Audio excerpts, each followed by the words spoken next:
Nous remercions le Seigneur pour la journée qu'il vient de nous donner. turashimira Imana rero kubw'uyu munsi duhaye. Je vais assurer à ma directrice qu'il n'y a pas de doute que tout ce que nous donnons, nous sommes dans la bonne voie. Ndashobora rero kubwira umuyobozi wanje yuko atamakenga arimwo kuko ivyo turiko turatanga byose turi mu nzira nziza. Que nous ne regrettons pas de venir ici au Burundi, plus précisément à Kivoga, avec la permission de nos autorités de l'Union. Ko tutazigera twicuza ku rugendo twagize hano i Burundi na cyane cyane hano mu Kivoga inyuma yaho abayobozi baduhereye uburenganzira. Vous êtes des femmes formidables. Muri abakenyezi badasanzwe. Alléluia. Vous êtes les femmes de Dieu. Muri abakenyezi buhoraho. Les filles de celui qui est là-haut.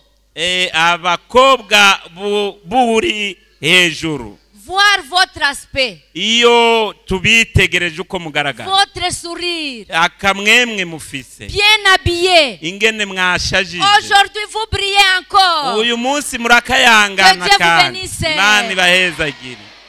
Prête à recevoir le message. Kandi mugaragara nk'abiteguye kongera kwakira ubutumwa. Rappelez-vous. Mwibuke. C'est une chose de recevoir. Ni ikintu kimwe kwakira. C'est une autre chose d'agir. Ariko kandi gushira mu ngiro n'ikindi. Nous avons l'assurance que comme vous recevez. Dufise rero twebwe ibyizigiro yuko nuko muriko muraronka. N'akanyamuneza. Il n'y aura pas les policiers derrière vous. Nibizori atamupolisi ari inyuma yanyu. Vous allez mettre en pratique tout ce que vous apprenez. Alléluia. Bisobanura ko muzobishira mu ngiro ibyo mwiga byose. Nous allons prier pour vous. Tuzobasengera. Même quand nous allons toujours nous rappeler de vous. Nubwo tuzoba tumaze gusubira inyuma tuzobandanya kubazirikana. Et c'est le résultat de ce que vous allez faire qui va nous attirer encore de venir. Kandi umwimbu w'ibyo muzokora nibyo ni uzokongera kudutumirira kuza. Nous voulons bientôt et très bientôt venir faire le suivi. Kandi turipfuza ko vuba twongera kugaruka kugira ngo turabaho mugejeje igikorwa. Nous voulons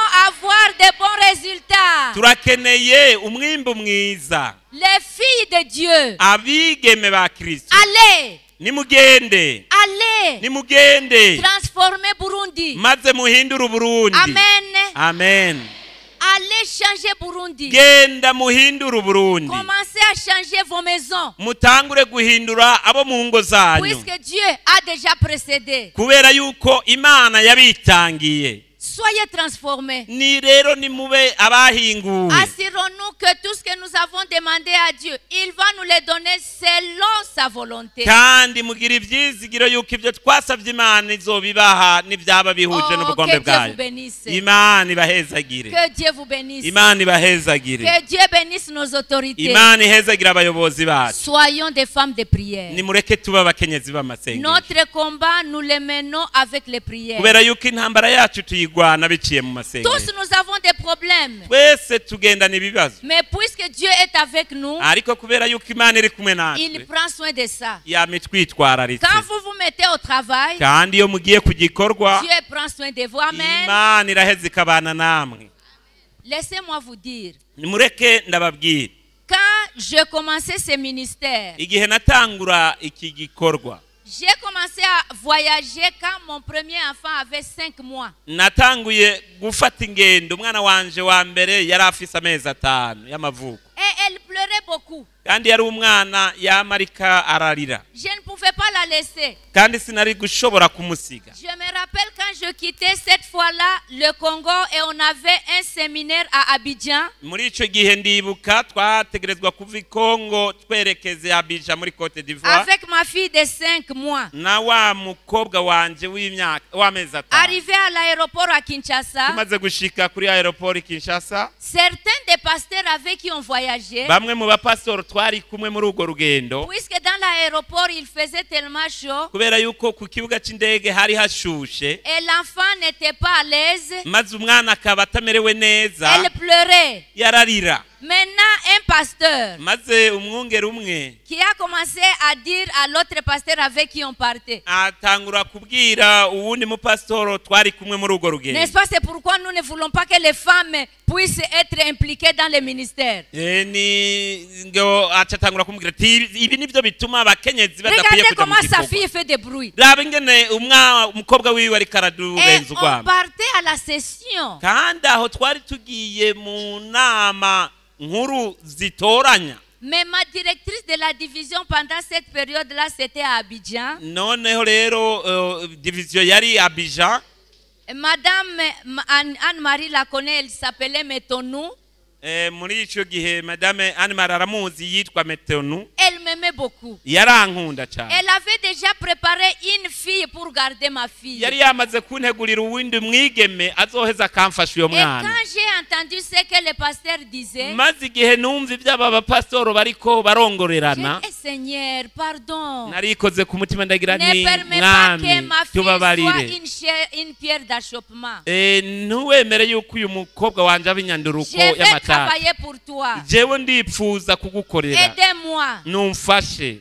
Et à partir de ma prière, Dieu m'a donné la paix. kandi mejeje gusenga Imana yarampaye impore. Je suis partie. maze ndagenda, J'ai trouvé quelqu'un qui a gardé ma fille. maze mbona uwundi mwigeme amfasha gucunga uyo Quand mwana. j'étais dans les comités, tout se passait bien. igihe naba rero ndi mu makomite atandukanye byose byagenze Et nous neza. sommes bien rentrés. maze tuhongera tuganuka mu Et à mahoro. partir de cela, Dieu m'a béni, je vous ai dit, avec 5 enfants. yabifatiye kuri uyo Imana yarampezage, narababwiye mfise Et abana batanu. aujourd'hui, je n'ai jamais cessé de travailler pour Dieu puisque je suis une mère. kandi uyu munsi sindigera mpagarika Amen. gukorera Imana kuko ngo ndi umubyeyi. Et cette fille-là, aujourd'hui, elle travaille, elle a déjà terminé ses études. kandi uyo mukobwa nari mfise ico gihe uyu munsi nawe arafise ibyo akora kuko yarangije amashuri Elle ye. est aussi très spirituelle que sa mère. nawe nyene nuw'imwemu nka nyina. Alléluia.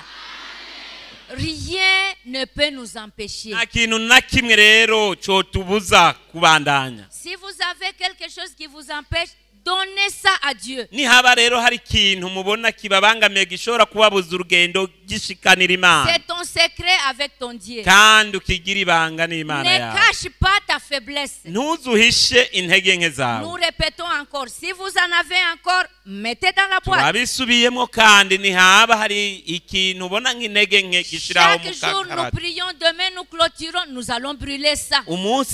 buri munsi turasenga kandi ejo tuzorangiza kandi bituzobiturira. Utilise les talents que Dieu t'a donnés. nukoreshe impano Imana yaguhaye. Quand tu bénis les autres, niwahaba umugisha ku bandi, Dieu prend soin de toi. Imana izokwitwararika Hallelujah. nawe. Haleluya. Nous sommes ici avec nos sœurs et nos dirigeants. turi hano turi kumwe n'abashiki bacu hamwe n'abayobozi. Quand nous sommes dans la mission, Dieu est en premier lieu. kandi iyo turi mu gikorwa c'Imana, Imana niyo ifata ikibanza cyane. Oui, nous pouvons communiquer avec les membres de nos familles qui sont restés. ego nivyo turashobora kuvugana n'abagize umuryango wacu Mais twasize mu pour rugo, maintenant, notre priorité, c'est vous. C'est vous les ariko femmes. cyane Amen. igihambaye ico dushira kwa katuzo ni mwebwe bakenyezi. Amen.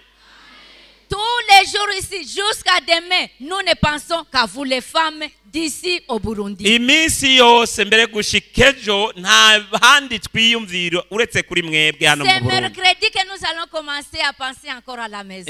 ni gushika ku munsi wa kane w'isabato tuzotangura kwiyumvira Mais ibyo kuja maintenant, muhira. notre joie, c'est de vous voir. ariko uyu mwanya akanyamuneza kacu ni ukubabona Que mwebwe. Dieu vous bénisse. Imana ibahezagire. Rappelez-vous des petits groupes qui sont puissants pour l'évangélisation. mwibuke ibijanye na bya bikorwa by'imigwi mito bidasanzwe mu gikorwa cy'ivugabutumwa. Pasteur nous a complétés. pastori yatwujurije. Wow. Nous Wow. sommes ici pour l'évangélisation. turi hano kubw'ivugabutumwa. Nous sommes ici pour terminer le travail et que Jésus revienne. turi hano kugira ngo turangize igikorwa maze Yesu aze. Nous avons quelque chose à dire. turafise rero icyo tugomba kuvuga. Dans la culture africaine, mu mico nyafurika, mon secret, c'est à moi.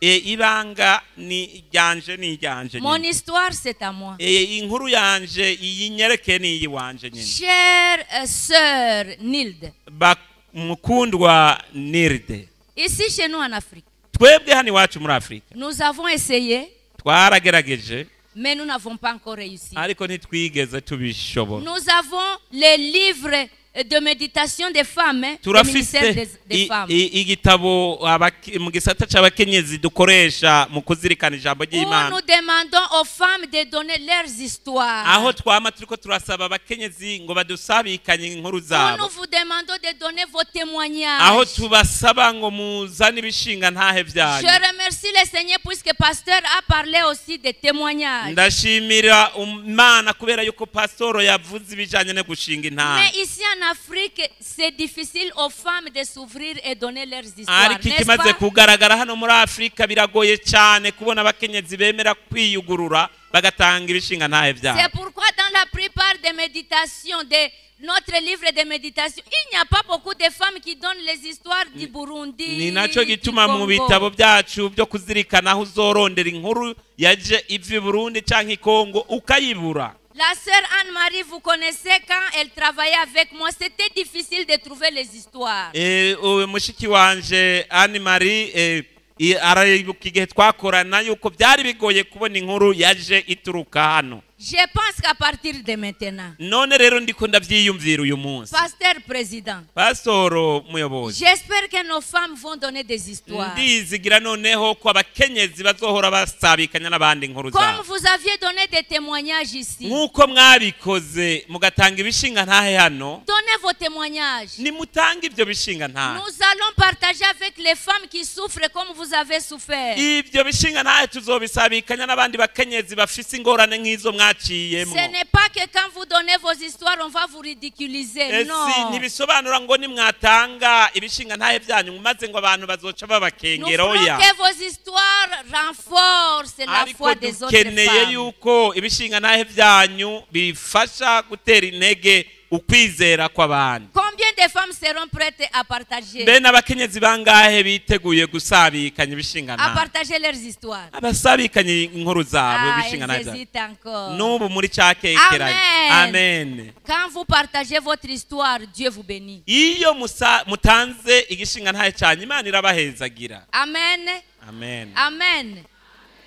Une fois, nous sommes allés à la générale conférence. Igihe kimwe twigeze kwerekeza kuri conference generale, Pendant une de nos sessions, hari mu gihe kimwe cy'inama il y a la nkuru. femme qui arrangeait, on dit editing en anglais, qui arrangeait nos articles.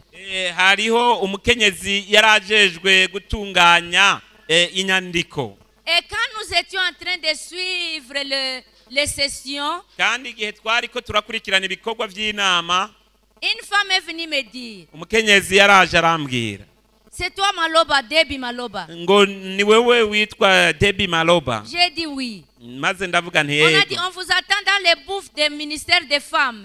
Araheza aramubwira ati tubarindiriye hariya mu cyumba cy'igisata c'abakenyezi. Il y a une femme qui vous attend là-bas, qui vous cherche. Hariho umukenyezi abarindiririye hariya. Et je suis allée là-bas, j'ai dit, elle me cherche pourquoi? Je ne la connais même pas. Maze naje naragiye sinatahura igituma ariko arandondera kuko sinari ndamuzi. Quand je suis arrivée là-bas, Igihe rero nari maze elle kuhashika, dit, c'est toi Maloba? maze C'est acaravuga toi, ati Debbie? ni wewe Debbie. J'ai dit oui, c'est moi. Naje ndikiriza nti Elle ni dit, yego est-ce que tu nije. regardes les commentaires qu'on donne pour les femmes qui ont écrit les articles? Maze acarambaza ati mbega wararavye amakomantere canke se ibyo abantu banditse ku nkuru mwatanze? J'ai dit non. Maze ndamwishura nti Elle oya. dit, il y a les femmes qui sont bénies par vos témoignages. Maze aramenyesha ati hariho abakenyezi bahezagiwe kubera igishinga ntahe cyanyu. Bien sûr, chaque année, j'écrivais au moins un article sur ce que Dieu a fait pour moi. Ego nivyo buri mwaka nari narihaye intumbero yo kwandika akantu ku byerekeranye n'ivy'Imana yankoreye. Et j'ai contribué aussi parmi les femmes qui écrivent. Et puis on fait un livre de 360 méditations. Maze naranaterera mu kwandika, maze duheza dukora igitabo cy'insiguro zishika amajana 360. Vous voyez, vous pouvez être une bénédiction pour les autres. Murabona rero ko bishoboka ko muba umugisha ku bandi. C'est notre encouragement aujourd'hui, chère maman. Nizo ntege tubatera uyu munsi Nous bakundwa voulons abavyeyi. recevoir les témoignages des femmes d'ici. Turakeneye rero kuronka ibishinga ntahe by'abakenyezi bo ngaha. Chère maman, bakundwa abavyeyi soyez prêtes. nimwitegure Quand vous avez une histoire, nimwaba mufise inkuru appelez même pasteur. hamagara na pastor Appelez maman Louise. cyangwa uhamagare madame Louise Vous dites, ça c'est mon histoire. maze umubwire uti iyi ni inkuru yanjye Ça c'est mon témoignage. iki ni gishinga ntahe cyane Mais je ne connais pas comment commencer. ariko sinzi iyo mpera niyonje Nous voulons seulement une page. twebwe dukeneye urupapuro rumwe 300 imbere gusa mots ou 200 et quelques mots. ku rupapuro rumwe imbere hajaho amajambo atarenga amajana atatu Je hagati vais parler y'amajana avec abiri les n'amajana pasteurs, docteur Julien et les autres qui vont vous aider. nzovugana n'abapasiteri ariko na Dr Julien n'abandi boshobora kubafasha Là-bas à la générale conférence, on a aussi besoin de vos histoires. kubera yuko hariya muri conference generale barakeneye inkuru zanyu namwe Et vous avez beaucoup d'histoires. kandi murazifise Que Dieu vous bénisse. imana ibahezagire Pour celles qui sont prêtes à donner. kuri abo biteguye kuzitanga Maintenant, aujourd'hui, none rero uyu munsi nous continuons avec les ministères qui nous aident dans notre petit groupe. tugiye kubandanya no kurabira hamwe igikorwa kidufasha kubandanya dutera imbere muri ya migwi mito Les yacu groupes que vous allez former d'ici là imigwi twizigira yuko mugiye gutangura pour atteindre le monde, kugira ngo dushobore gushikira isi pour toucher le cœur, kugira ngo dukore ku mitima y'abantu puisque vous avez une mission à kubera faire. yuko mufise igikorwa mutegerezwa kurangura Le ministère des femmes accueille chaque femme. ni igikorwa c'abakenyezi cyo kwakira abakenyezi bose Rappelez-vous de notre slogan qui dit « J'irai atteindre mon monde ». mwibuke cya kivugo cyacu kigira giti ndagenda nshikira isi Chaque femme ici au Burundi, umukenyezi wese hano i Burundi toute femme qui est venue ici, umukenyezi wese yaje hano vous faites partie des disciples de Jésus.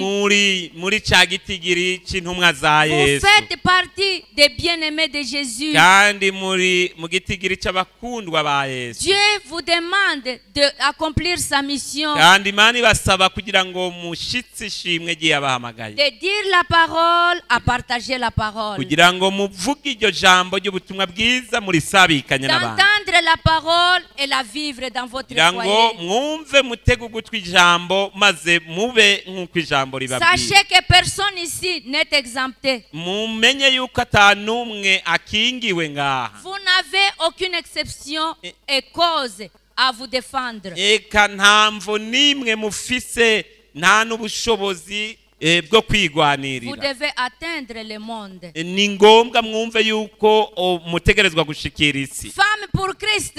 abakenyezi ba Kristo Femme pour Christ. abakenyezi ba Kristo Levons-nous d'abord. muduhagarare Je vois les femmes qui sont en train de prier pour moi. ndiko ndabona bansengera Muransengera. Femme pour Christ. Femme pour Christ. Faisons d'abord comme ça. tugikore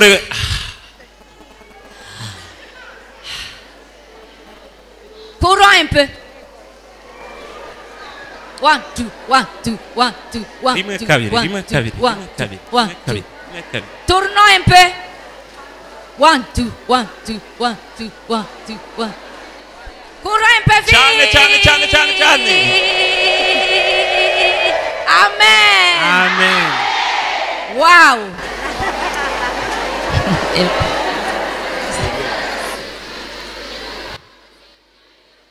Voilà ce que nous appelons participation. ngicyo icyo twita kubigiramwo uruhara Hébreux chapitre 13 verset 16. iyi gitabo cy'abaheburayo igice cya 13 umurongo wa 16 Lisons Hébreux chapitre 13 verset 16. mureke dusomere hamwe igitabo cy'abaheburayo igice cya 13 umurongo wa 16 C'est notre motivation. niho tubona ijambo ridutera intege Ne négligez pas de faire le bien.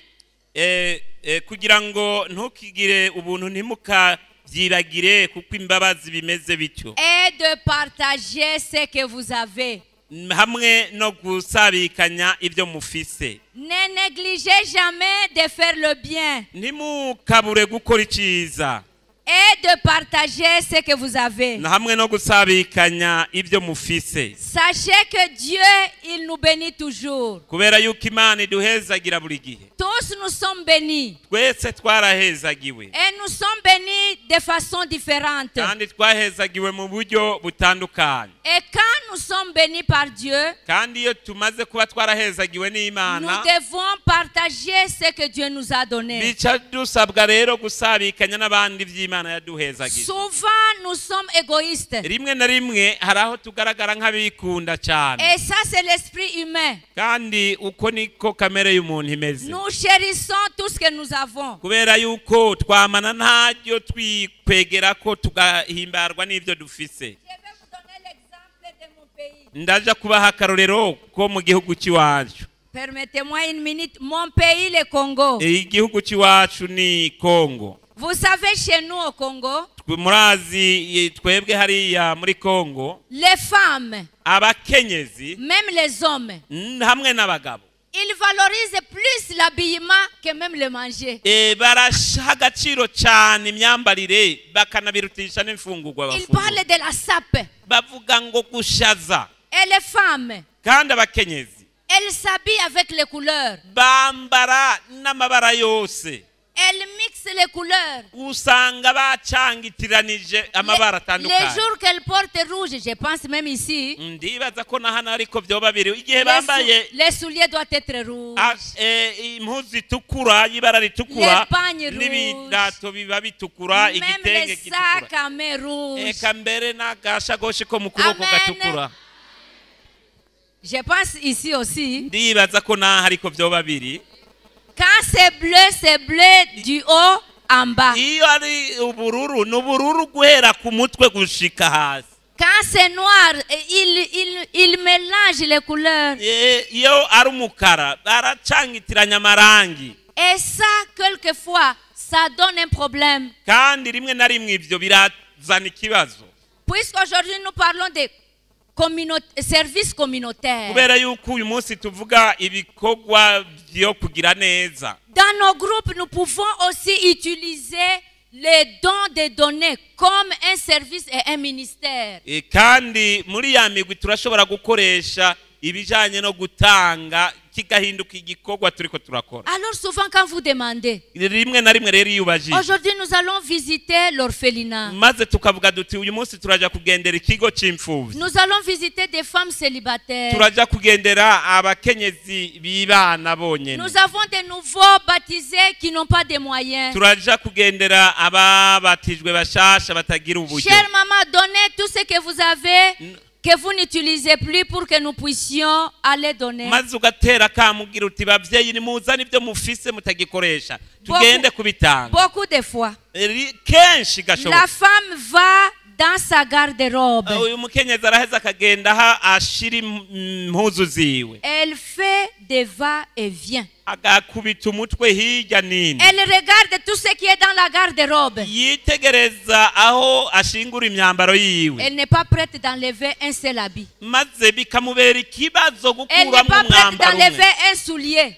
bikamubera ikibazo gukuramo ikirato Puisqu'elle dit, kimwe. si j'enlève cet habit et ce soulier, comment ça kubera va yuko être? avuga ati ninatanga iyi mpuzu n'iki kirato bizogenda C'est gute. puisque souvent nous chérissons nous-mêmes. Kubera yuko rimwe na rimwe turi Il abantu ne vous est bikunda. jamais arrivé, vous arrivez dans vos habits. Il y a même les habits que vous ne portez pas, mais vous échouez de trier les habits. Mbega ntibirabashikiraho mugenda aho mushira impuzu kandi harimo impuzu mutacyambara ariko bikabagora yuko muyihe wundi. Puisqu'on s'aime soi-même. Kubera yuko kwikunda voyez, tout est aribyo bon. biri mu twe. Tout Kuko est bon. byose mubona ko ari byiza. Une façon que vous pouvez mesurer votre foi Urugero rero rwo gupima ukwizera kwanyu et le fait de partager, ni uburyo bwo kumva worohewe c'est gusangiza quand vous n'abantu. serez prêt à amener un soulier comme celui-ci, vous le donnez à quelqu'un. Ni igihe uzobona ikirato nk'iki ugifise ukagiha mugenzi wawe Donc, atagira. amenez quelque chose que vous chérissez et donnez à quelqu'un. Uka- Là-bas,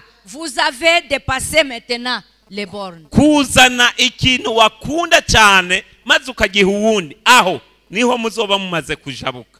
Amen. allez faire cet exemple. nimugende rero mushire mu ngira ko Allez karorero. faire cette expérience. Genda mushire mu ngira ko karorero. Et c'est là où vous allez tester vous-même votre crédibilité. Aho rero niho muzoba mwishize ku munzane mwebwe ubwanyu. Service communautaire. Ibikorwa byo mu kibano byo kugira neza. Comment est-ce que le ministère de l'action communautaire est compté dans l'évangélisation? Mbega ni gute ibi bikorwa byo kugira neza biharugwa mu ivugabutumwa? C'est un ministère qui va toucher quelqu'un qui est dans l'impossibilité. Kubera yuko ibi bikorwa ni igikorwa gikora ku mutima w'umuntu ari mu Rappelez-vous kaga. que nous avons 3 aires dans lesquelles nous agissons. Mwibuke yuko dufise imico itatu dutegerezwa gukoreramwo. Le premier, c'est nourrir la population, nourrir mon monde. Ubwa mbere ni ukugaburira ababaye ku isi, kugaburira abantu. Nourrir, c'est comme donner la nourriture, mais cette nourriture est spirituelle, sociale ou dans d'autres domaines. Rero kugaburira mubyumve mu buryo bw'imhemu no mu kibano. La deuxième, c'est motiver, équiper, sensibiliser. Ubwa kabiri no gushoboza abandi, no kurarikira abandi. Et la troisième, c'est maintenant aller et toucher le cœur du dehors, reach out. Ubwa gatatu rero noneho no kugenda ugashikira abari mu isi hanze. Nous avons des dons différents, comme je vous l'ai dit. Ibi rero naramaze kubivuga yuko dufise impano Et zitandukanye. ces dons nous viennent selon la grâce que Dieu nous a donnée. Kandi izo mpano tuzironka kubwo ubuntu Imana iba yaragusesekaje ko. Rappelez-vous encore que c'est dans Romains chapitre 12, verset 6. Mwibuke kandi yuko ibyo n'igitabo cy'Abaroma igice cya 12 umurongo wa 6 habivuga. Pourquoi l'action communautaire? Kubera iki bikorwa byiza? La plupart de nous disent service de Dorcas, hein? Benshi bo muri N'est-ce twebwe pas? baravuga iby'igikorwa cya Dorcas. Aller dehors et donner, faire service. Kugenda maze mukagira ico mukoreye abantu. L'action communautaire répond aux besoins physiques et spirituels de votre communauté. Ibikorwa rero byo kugira neza ni nyishu ku bukene bw'ivyamwemu n'ivy'umubiri aho mubaye. Combien de gens viennent de Buganda ici? Ni bangahe baje hano bavuye Buganda hari? Amen. Amen. Buganda, c'est le nom que j'ai connu le plus facile. Buganda ni iryo zina ryanyoroheye cyane kumenya. Combien viennent de Kivoga? Aba hano mu Kivoga. Merci beaucoup. Même notre maman est là. Combien viennent de Pasteur aidez-moi? Quelles sont les places ici? Abaje bava muri mission ya Gitega. Gitega. Amen, amen, amen, amen. Que Dieu vous bénisse. Abaje bava muri mission ya Ngozi. Waouh, que Dieu vous bénisse. Abaje bava muri mission ya Bujumbura. Waouh, que Dieu vous bénisse. Que Dieu vous bénisse tous. Imana ibahezagire mwese. Et combien viennent de Nairobi? Abaje bavuye Nairobi. Je suis là. Niho ndi. Combien viennent de Maryland? Ni bande baje bava muri Amen. Amerika ni hari. Ce que nous voulons voir ici, Ico tugomba kubona hano. que vous veniez de Bujumbura, Wabuvi Bujumbura. de Ngozi, Ngozi. de Buganda, Buganda.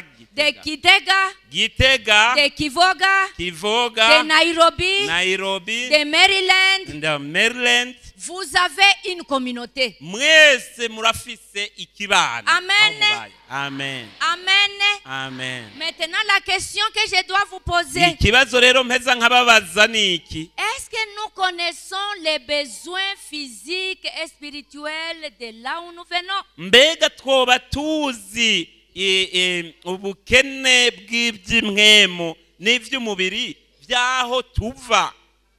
Puisque sans connaître leurs besoins, nous ne serons jamais utiles. Kubera yuko nitutamenya ubwo bukene bantu bafise aho duturuka nituzogira ico tubamariye. Nous suivons l'exemple de Jésus. Kubera yuko dukurikira akarorero ka Yesu Kristo. Jésus partait dans la communauté et nous devons aller dans la communauté. Yesu Kristo yamarika aragenda mu mihana natwe dutegerezwa kugenda uko nyene. Jésus identifiait les besoins de la communauté et nous avons nos communautés, nous devons les identifier. Kandi Yesu Kristo igihe cyose yaba ariko aragendagenda mu mihana yaraheza akamenya ikibazo abo bantu bafise, natwe niko dusabwa kumenya ibibazo abantu bafise. Même avant d'identifier ces besoins-là, il faisait d'abord l'amitié avec eux. Nous devons faire l'amitié avec Kandi eux. mbere yuko amenya ibibazo byabo yabarondera ko ubucuti n'ubugenzi, natwe turasabwa kurondera ubwo bucuti n'ubugenzi kuri C'est abo de bantu. là que nous devons commencer. Aho niho dutegerezwa guhera. Quelqu'un qui vous connaît, quand on vient chez vous, on frappe à la porte, vous fermez.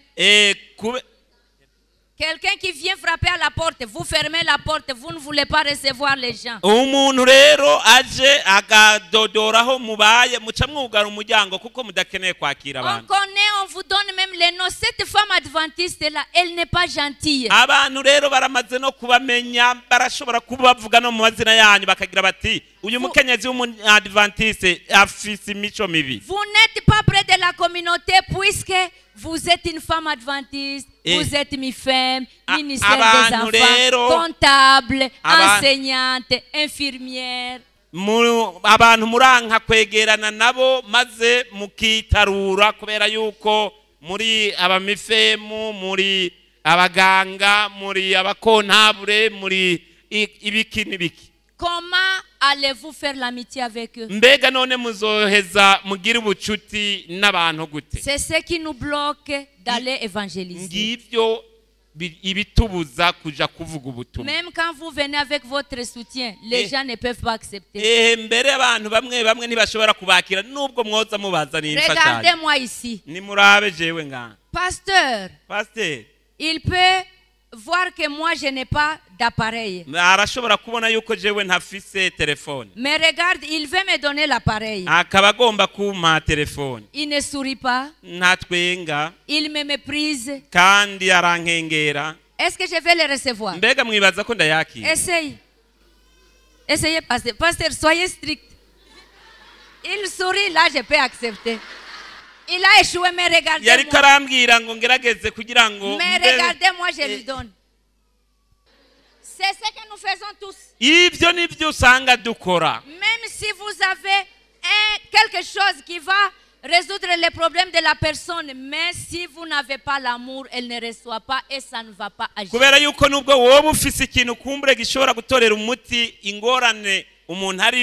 Uyo muntu araheba akabiheba ivyo bintu kubera yuko atarukundo ubikorana. Comment commencer ce ministère de action communautaire? Mbega ni gute twotanguza iki gisata canke iki gikorwa cibikorwa byiza ni mwandike. La première chose, ikintu cambere bisaba recherchez les données démographiques de votre communauté. Combien de gens? Ni ngombwa ko murondera ibitigira by'ababaho mu kirano muri. Quel genre de population? Mbega n'abantu bwoko ki nshatse kuvuga bameze gute mu myifato? Quelles sont les préférences religieuses dans cette communauté là? Mbega nibiki bakunda mu bijanye no kwemera mu idini? Quels sont les revenus de ces gens? Mbega baronka ibyo ibibabeshaho biciye mu zahe nzira? Ces éléments et informations vont vous aider maintenant à faire la planification puisque vous découvrez les besoins. Ibyo bintu nayo makuru bizoheza bibafashe ingene mugira indinganizo kubera yuko si vous ne connaissez pas les besoins de la population, même si vous donnez ce que vous allez donner, ne va pas aider. En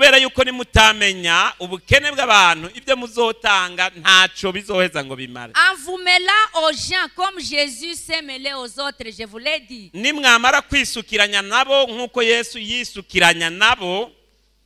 votre intervention, faites-le personnel, foyer en foyer.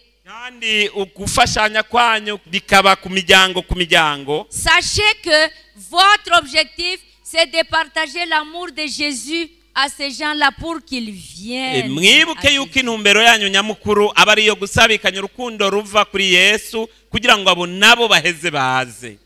aux besoins, de quoi les gens ont besoin.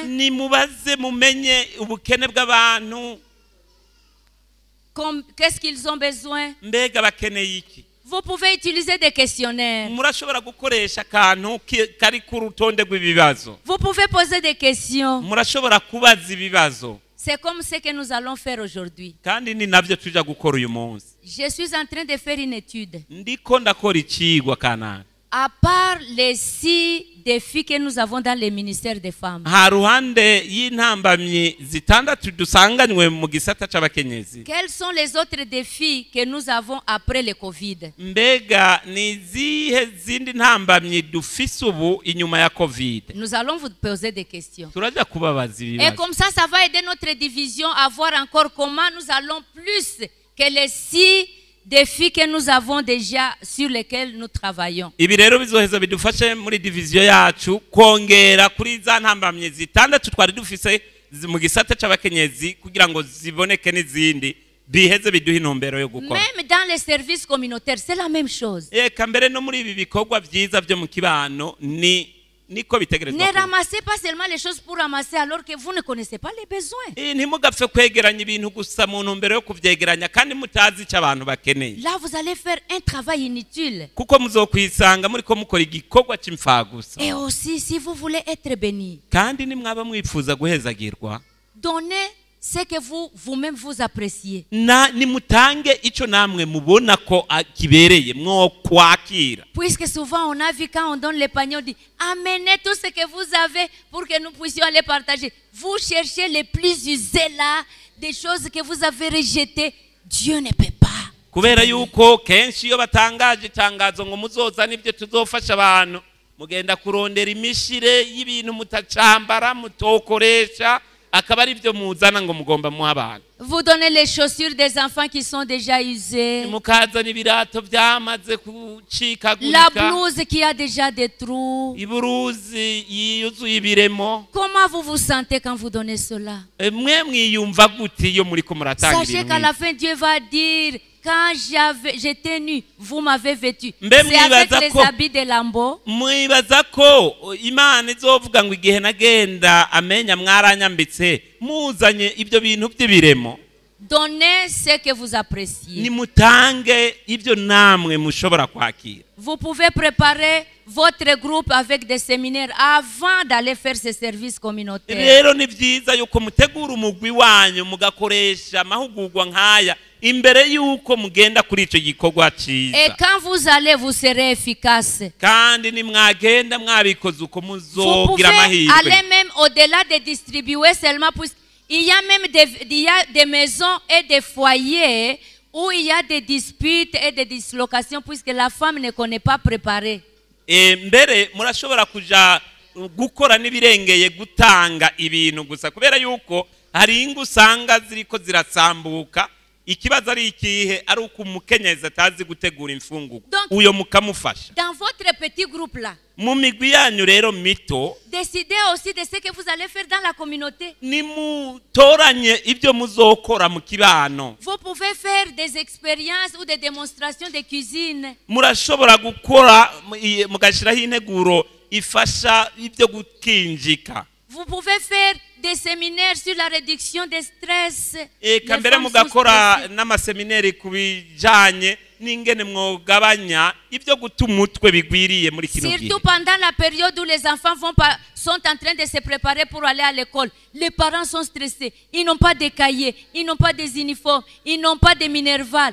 Allez les apaiser. Ni na cyane mu gihe abana baba bimirije gusubira ku ishuri, abavyeyi baba bataye umutwe kuko batagira amahera y'ishuri, batagira uniforme, batagira ibikoresho. Genda rero mubafashe mubagabanyirize uko gutumutwe mu kubagira inama. Même dans votre groupe là, vous pouvez faire des cotisations pour acheter les éléments nécessaires à donner à une communauté, chère maman. Bavyeyi bakundwa muri ya migwi yanyu mito, murashobora rero kugenda mbere mugagira utuntu two gufashanya mukegeranya uburyo kugira ngo mushobore kugurira ibikoresho abantu babikeneye. Toujours action communautaire. Il y a une maman qui nous a donné les témoignages ici de son mari qui s'est remarié. Si c'est un problème dans votre communauté, pourquoi ne pas parler de cela? Ikindi aha muri ibi bikorwa vyiza byo gukora mu kibano, hari umuvyeyi yadushingiye intahe hano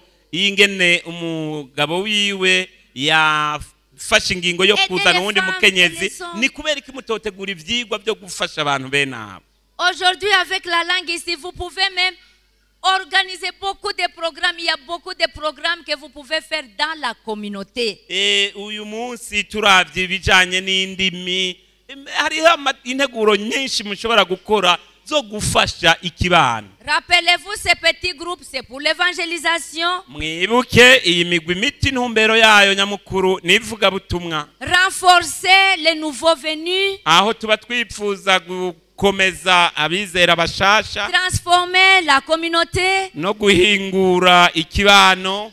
Pour que l'image de votre église soit convaincante dans les gens. Ishusho y'ishengero ryanyu ibe iyivugwa neza kandi ishika kunyota. Vous pouvez même organiser les services d'aide aux femmes qui sont maltraitées. Murashobora mbere gutunganya ibikorwa byo gufasha abakenyezi bafashwe nabi. Défense des enfants. Gufasha abana mu byo bakeneye. Aide aux soins sans abri. No gufasha abatagira aho baba. C'est beaucoup. Ni byinshi. C'est beaucoup. Ni byinshi. Pour réussir. Ariko rero ibi kugira ngo tubishike. Avec votre groupe. Muri wa mugwi wanyu muto. Planifiez les sessions de prière. Nimushireho ibiringo byo gusenga. Planifiez bien. Nimutegure neza.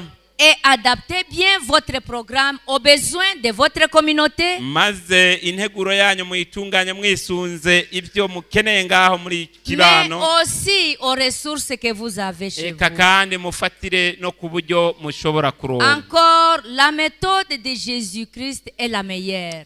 Kandi ndongera kubabwira yuko uburyo bwa Yesu bwonyene ari bwo bwiza. C'est celle qui permettra d'atteindre les gens avec succès. Kubera yuko ari bwo buryo bwonyene bushobora gutuma abantu Les sauveurs s'est mêlé aux hommes comme quelqu'un qui veut leur bien. Umucunguzi wacu yisukiranya n'abantu nk'ubipfuriza neza. Il leur a montré la sympathie. Agaheza akabagirira impuhwe. Il a répondu à leurs besoins. Maze akitwararika ubukene bwabo. Il a gagné leur confiance. Araheza aratsindira icyizere cyabo. Puis il leur a dit de les suivre. Maze yonge afatiraho arabatumirira ngo murikira. Que murikira. votre communauté d'Ngozi ait d'abord confiance en vous. Nimureke rero ikibano cyanyu cy'Ingozi kibagirira icyizere. Ainsi vous allez gagner beaucoup d'âmes. Muri ubwo buryo muzoheza mwigarurira imitima itari mike. Vous serez utile. Kandi muzoba muri abantu ngirakimazi. Et Dieu dira. Kandi umwami azovuga kuri mwebwe agira ati. Bonne et fidèle servante. Ngaba basuku banje beza babizigirwa. Et votre reward est là-bas au ciel. Kandi impera yanyu izobiri mu ijuru. Votre récompense est toujours au ciel. Impera yanyu izoba iri mu ijuru. Tout ce que nous sommes en train de faire. Ibyo turiko turakora byose. Nous sommes en train de le faire pour notre maître. Turiko tubikora kubw'umwami wacu. Je ne peux jamais expecter recevoir quelque chose de mon président. Si ndabikora niteze kuronka ikintu kivuye kuri president. Ou de votre directrice. Canke iby'umuyobozi wanyu. Puisque celui qui va vous récompenser c'est votre Dieu. Kubera yuko uzobaha impera ni Imana yanyu. Et ce que vous faites aujourd'hui. Kandi ibyo mukora uyu munsi. C'est comme si vous êtes en train de stocker vos bénédictions. Ni nkaho muriko murizigamira imihezagiro yanyu. Avec le peu que Dieu nous a donné. Dukoresheje biki Imana yaduhaye. Soyons prêts à travailler. Nimureke twibe abiteguye gukora. Et les petits groupes vont vous aider à être bien organisés. Kandi ya migwi mito izobafasha kuba abantu bitunganije neza. Soyez équipés. Nero nimureke tube dufise ibikoresho. Vos ressources sont là. Ibitabo mushobora gukoresha biriho. Pasteur nous a dit qu'il a amené 15. Pasteur yamaze kuvuga ko yazanye 15. Que les femmes qui sont déjà prêtes, nous voulons les voir. Que les femmes qui sont prêtes passent déjà chez maman là-bas pour acheter ça. Abamaze rero kuba biteguye ko babikeneye boca kuri uriya muvyeyi kugira ngo babisabe. Qui est notre comptable là-bas? Mbega umukontable wacu ni celle qui a ce livre. Ninde yandika ibi bitabo? J'ai déjà un ici qui veut le prendre. Ndafise kimwe ngaha ninda gike. Prenez-le. Amen. Amen. Amen. Amen. Que toutes les femmes qui veulent prendre ça, s'il vous plaît, passez chez maman Faustine pour vous enregistrer. Les livres, où sont les livres? Passez directement chez maman Faustine. Maman Faustine, prenez les noms. Maman, passez chez maman Faustine. Oh, acclamons pour pour les mamans. mubakomera amashyi aba Ça, c'est babyeyi. déjà un pas. Gloire à Dieu. Gloire à Dieu. Les femmes de valeur. Alléluia. Alléluia. Oh, que Dieu vous bénisse. Que Dieu vous bénisse. Que Dieu vous donne la force. Imana ibahe inkomezi Afin que nous puissions aller dans nos communautés. kugira ngo dushobore Et kubishyikira changer ikibano nos communautés. maze tubagire icyo tubamariye. Alléluia. Haleluya. Que tous celles qui disent qu'à partir d'ici, nous allons nous mettre au travail, mettez-vous debout. ababwira bati tuni twava hano tuzoheza tuje ku Amen. gikorwa muhaguruke. Amen. Amen. Amen. Amen. Nous allons demander à notre pasteur de prier pour nous. Pasteur président, priez pour nous. Nous avons besoin de bénédictions. Nous voulons commencer notre pas. Nous voulons que Dieu nous bénisse pour que nous puissions aller bénir les autres. Ne vous en faites pas. Quand vous essayez, Dieu va verser ses bénédictions sur vous. Que Dieu vous bénisse. Que Dieu vous bénisse. Avant que notre directrice vienne, je voudrais que pasteur prie pour chaque décision que nous prenons. Et demain, nous allons signer. Que Dieu vous bénisse. Uhoraho Mana yacu uri mu ijuru, Imana idukunda, wewe wadutoranije mu bande ukadutera iteka ridasanzwe mu kuduha igikorwa cera kumbure cyari kibereye gukorwa n'abamarayika, wemera kugiterura mu biganza vyacu wirengagije ko turi abanyabyaha. Izina ryawe mwami nirihabwe icubahiro. None rero mwami, twisunze iryo teka waduteye, turasabye ubushobozi bwa mpwemu yera ngo budukoreshe muri kino gihe c'iherezo kugira ngo tugere ku rugero rwo kurangiza igikorwa cyawe uzobugize neza. Muri uyu mwanya ruhagarariye ku birenge vyacu kugira ngo twitange kandi twemere umuhamagaro uduhamagarira gukora tutitangiye itama, umuhamagaro uduhamagarira gukora dukoranye n'ijuru. None rero mwami, ntitwovyishoboza kuko turi abantu buntu, mbere turashobora no kuvyemera mu mwanya nk'uyu, ariko kandi mu ndi mwanya tukabivamwo. Nico gituma duhamagaye ubushobozi bwa mpwemu yera ngo budushoboze gushira mu ngiro ibyo twiyemeje uzobugize neza. Turacari imbere yawe kandi turacafise inzira n'inyota byo kubandanya twigishwa nawe. Turakwinginze mwami w'amahoro, mpwemu wawe abariyo iturongora kandi idushoboze gufata nka nkama, yongere izodushoboze gushira mu ngiro ibyo tuzokwigira muri iri karisha bwenge. Tubisabye twizeye mwami w'amahoro, kugiye kubiduhera ubuntu mu izina rya Yesu. Amen. Amen. Amen.